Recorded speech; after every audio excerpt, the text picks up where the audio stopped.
and you're watching MLK Squared Sports. Yo, what's going on YouTube? It's your boys. I'm MLK Jr. with yours truly. MLK Senior. And today is the first of many. Today will be Hot Take Tuesdays.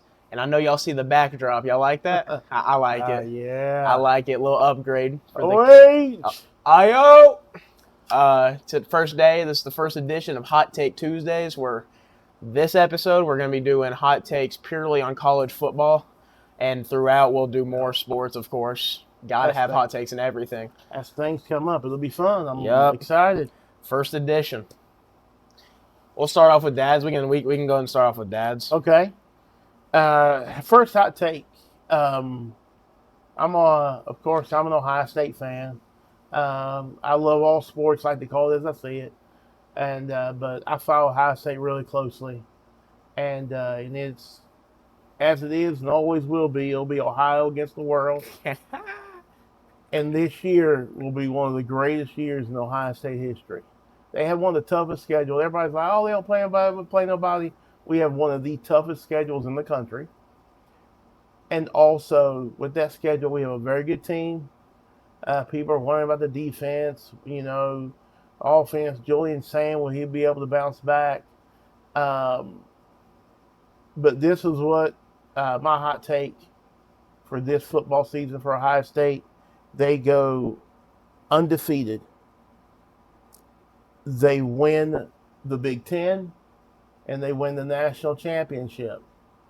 They take home the Heisman Trophy. They take home the Fred Biletnikoff Award. And one of their offensive linemen will win the Outland Trophy Award. Which is awarded to the best offensive lineman. Yes, and they will make a clean sweep, and it will culminate also with Ryan Day being awarded Coach of the Year. And I think it's going to be a great year, a fun year. We'll need, every championship requires a little bit of luck along the way, but I think this team is going to need. They're going to need minimal luck. I mean, I think they're going to be firing at all cylinders from jump, and I think it's going to be an incredible season for the Ohio State Buckeyes. I must say, I'm an Ohio State fan. Everyone knows that because of you. I must say that is an insane take. Yeah. That's crazy. I'm not going to lie. I don't think we're going to have a full sweep on the awards. I think it's going to be a great year. I don't think we're going to do all that. Oh, yeah. That'd be great. We can go ahead and jump into my hot take. Yeah, let's hear it. My first one, I kind of said it a little bit. If you listen to the last episode, or last couple, forgot which part it was. Nico Iamaleava, love him or hate him, will shock the world this year and prove why he is a first-round draft pick. Wow. He will put enough film on tape and show NFL scouts why he is a first-round caliber quarterback. Dude, if he goes in the first round, that will be crazy. I think so. He's got the height. He's got the arm. Whether you agree or not, watch him play. He has the arm. He can run. He can evade the pocket, mainly in that Penn State game last year. He did great evading the pocket. He gets off quickly off his reads as he developed throughout last season, and will be even better this season. Excuse me. Are you trying to say he's a poor man's Jaden Daniels? I'm just saying I see the similarities. Okay. I see it. He isn't as great as Jane Daniels. We love Jane Daniels around here, Commander household as well. Right. But I do see striking similarities between the two. Interesting. He may look a little stiffer than Jane Daniels. He don't look a little natural doing it, but he can do it. Well, if he goes in the first round, it'll send shockwaves. Maybe not through the country, nothing like that, but it will through Knoxville. It definitely will through Knoxville. Yeah, absolutely, 100%. Given the way he left here and he went, and I know people hate, but everybody literally was rooting against this guy. Everybody to lose, and so if he pulls that off, Yeah, I didn't either. And Yeah. but I mean, we'll see. That would be amazing, amazing. I think he'll put enough tape to prove his Wow, worth. He's gonna go. wow. Everyone has him probably 6th round right now, but I mean, if you look at every first round quarterback Hmm. ever, Anthony Richardson was a top 4 pick. I don't see why Nico can't be a first round. Oh, They talked about Drew Aller like he was gonna be a first round pick. right, They talked about Cade Klubnik like he's gonna be a first round pick. right.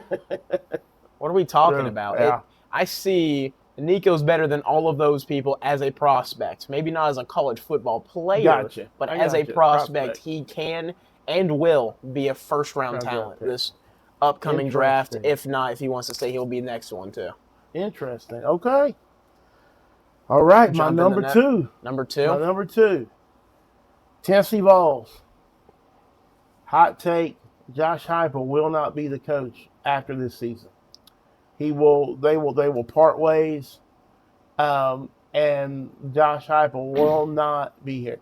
I've got just a vibe. Tennessee could go if it goes south. And it could start as early as Georgia Tech. If they don't win that game, you're probably looking at a 6-6 season.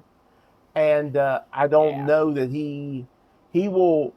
The way they're changing things now, you can't talk to coaches. I don't know if he'll leave or they'll fire him, but one of those two things is going to happen. And I think at 6-6, he won't be able to build enough equity to be able to. I don't like I said, I don't care how much money you have. If you don't have the equity to be able to keep getting those players in, because I know they all want a bag. Everyone's, I want my bag. I want my bag. But the really good players, the true ones, they want to win too. And you can bag them all you want to. If they don't feel like they can win, then they're not going to come here. And I think Josh Heupel's a good coach, but I'm not 100% that he's the right fit for here. And I think after this season, he'll be gone. I agree. I'm gonna give my reasons on that too. To be honest, I thought about putting that as well. I don't even think it has to take a really bad, disappointing season for him to get fired. Okay. I think it takes, in the big games, I think Tennessee can be solid this year. Uh-huh. There's just a lot of unknowns, uncertainties with the Tennessee Volunteers because, as we know, Heupel will not tell us jack diddly squat. Right. All it can take is a couple bad play calls and a couple big games Yeah. to get him out. And part of that, what really set him up for failure was that 2022 season. Yeah. That amazing year. We all loved it. Yeah. One of the most entertaining college football teams I've ever seen. Hendon Hooker, Jalen Hyatt. It was a heck of a year. A heck of a year. Beat Bama. Yeah. Probably the best game ever, to be honest. I was there. I was Dad at was that game. there. I was at that game. So was Mama King. It was great. It was a great game. It was electric. You can feel it through the TV screen where I was. It was unbelievable. I feel like that season, after you have that great of a year and you were not expected to, especially that year, Right. and then you get Joe Milton season, Right. and then you feel more disappointed, even one more successful season with Nico. Then you get Joey Aguilar, which I am not a fan of Joey Aguilar. A lot of people here love him. I don't see why he wasn't that good. I see what you're saying, and I think, if he has a remotely disappointing season, and then coupled with those things that you just said, like we only got Hendon Hooker because Milton got hurt. Yeah, and how was he not already the starter? And then the next year, why didn't we had to get somebody else to play quarterback. For whatever reason, he had this loyalty to Joe Milton, and Joe Milton is just not. He's just not. He wasn't. He can't. He wasn't.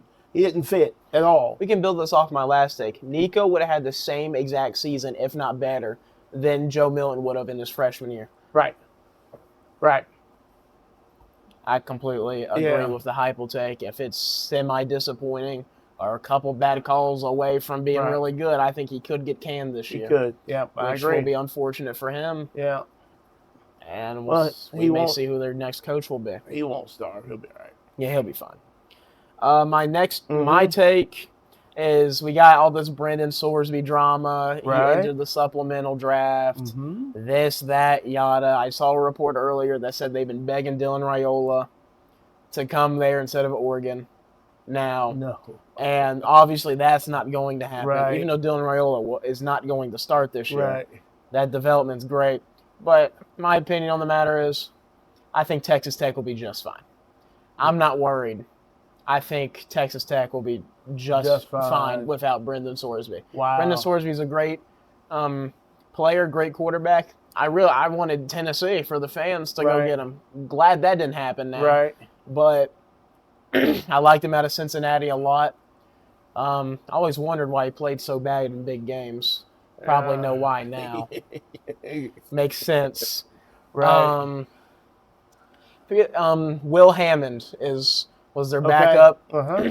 Probably going to be the starter now since Brendan Sorsby's out. Mm-hmm. And look at the tape. It's not a bad quarterback at all. Okay. He played a good bit last year. He knows how it feels to be put in big pressure situations. He even lost the game against Arizona State last year that they should have won. Mm-hmm. And he bounced back. I mean, he's been in the bright lights before, and I think Texas Tech will be just fine. He knows the offense. He's been there, been a solid backup, learned from the starters, and I think Texas Tech will be just fine at the QB position. And don't they still have like a top 5 defense? Yeah. The top 5 defense? Yeah, for sure. So, I mean, so you think you're still going to make the playoffs? Yes. Okay. I think they can still easily win the Big 12. Okay. As we know, the Big 12 is probably the most wide open. Okay. Maybe the ACC as well, depending what Miami does this year. But interesting. Big 12 is always wide open, and I think Texas Tech will be just fine, and I think they will win the Big 12 this season, even with a backup quarterback. Gotcha. Wow. Now, interesting. All right. I hope they are. I really do. I didn't understand them trying to keep him around, and that was kind of ridiculous. That was weird. That makes people think that the backup isn't good. Yeah, but I think, me personally, watching the film on Will Hammond, I think he's a just fine quarterback. He's competent, and the offense they run, you don't need an outrageously good quarterback. Right. They just had that Morton guy in their last season. He wasn't the best. He was okay. Well, it wasn't in the playoff game. Didn't it seem like they struggled more was their offensive line? I want to say like they could not protect. They couldn't protect anybody. So the Pittsburgh Steelers used to have a quarterback named Bubby Brister. He played as good as his name sounds. He was terrible. Terrible. And I can't remember who said this. I'll say it every now and then. When you cross a good quarterback with a pass rush, you get Bubby Brister. It doesn't matter who you are. If they can't block the guys, it doesn't matter who you are. So, I like that. Okay. I can see it happening. So my final take of this segment, we had Notre Dame, their over-under was 11.5. Last episode, go check it out. Okay. They had their over-under was 11.5. Phil Steele has them with the number 1 offensive line in the country. Yeah. Okay. Their quarterback, I believe C.J. Carr. Correct. C.J. Carr is the quarterback, Heisman Trophy candidate. Mm-hmm. They're still going to have a vaunted running game. Okay? Mm-hmm. They're always solid on defense. They have a defensive-minded coach. Okay? Yep. They've got the pageantry. They've got the home field. They got touchdown Jesus. And they're also going to have 2 losses this year and not make the college playoffs. They're going to lose 2 games. I think Notre Dame is going to be the team where like there's always a team that really like, oh my, they really disappointed. Like real, they just didn't have a bad year. Like, if Ohio State went 10-2, they would still get in the playoffs. I would be somewhat disappointed, but it wouldn't be the shockingest thing that ever happened in college football or whatever. But Notre Dame, with their schedule as soft as it is, if they lose 2 games, they're not getting in the playoffs, and their head coach will be on the hot seat. So you had a lot in there.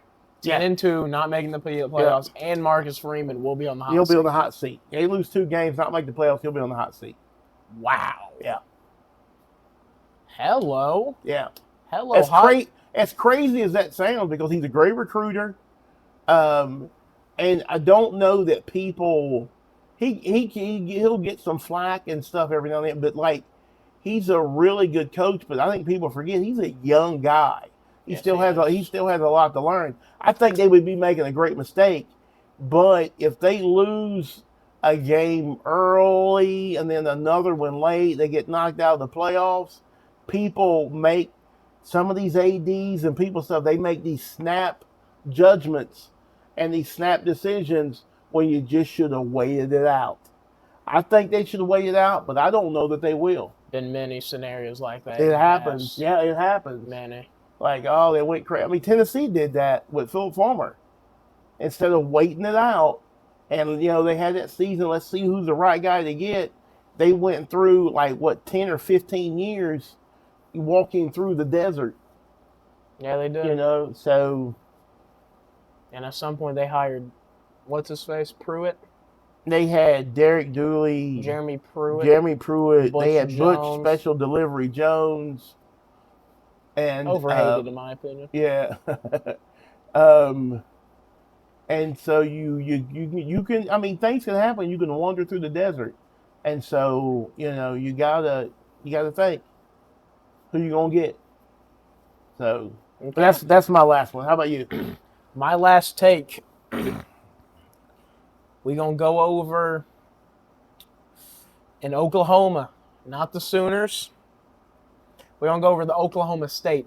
Oklahoma State. Not talked about much. Had a legendary head coach. Was fired this past season after an extremely awful season. 3-9. I think they went 3-0 and lost their last 9. Yes. They will only lose 1 game this season. And that will be to Oregon in week 2, and that will be a competitive game as well. You said 1 game? 1 game. Hold up. I got to look up their schedule now. Oklahoma State will lose 1 game this season.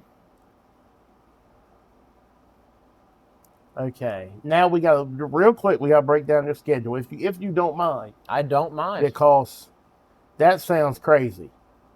They got a great transfer portal. They have an underrated team, and they have an underrated foundation for their team. All right. Messing up again. Oh, man. All right, let's get this to go away. All right.